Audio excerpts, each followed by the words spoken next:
नमस्कार, भाग्यशेष वार्ता डिजिटल मीडियामध्ये आपले सहर्ष स्वागत करत आहे। आपण पाहू शकता अर्धापूर शहरातून गेलेले प्रवासी व भक्तगण यांच्याकडून तामिळनाडू येथे रामेश्वर या ठिकाणी माता सावित्रीबाई फुले यांची जयंती मोठ्या उत्साहात साजरी करण्यात आलेली आहे।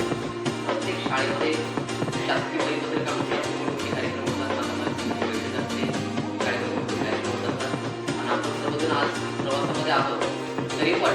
आपण आजचा दिवस विसरणं हे आपल्यासाठी योग्य नाही, कारण तिच्या श्रमातून आज आपण उभे राहिलो। तिच्या कष्टामुळं आज महिला घराबाहेर पडू शकलेली आहे, आता टेकडी घेऊ शकलेली आहे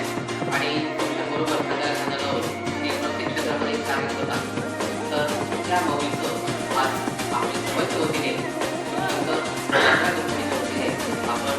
वंदन करणं नक्कीच खरी आदरांजली त्यांना आपण करू शकतो। त्यासाठी मी अशा छोट्याशा या कार्यक्रमासाठी मी आपल्यासोबत असलेले आपले आदरणीय निवडे यांना मी खूप विनंती करतो की त्यांनी या ठिकाणी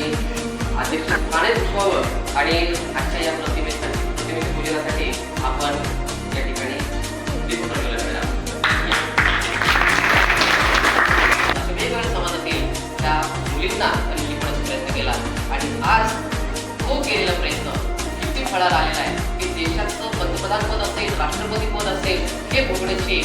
आज संधी आपल्याला मिळवून देण्याचं खरं श्रेय जर कोणाला जात असेल तर माता सावित्रीला जातं आणि त्यांची आजची जयंती आपण प्रवासात जरी असलो तरी आपण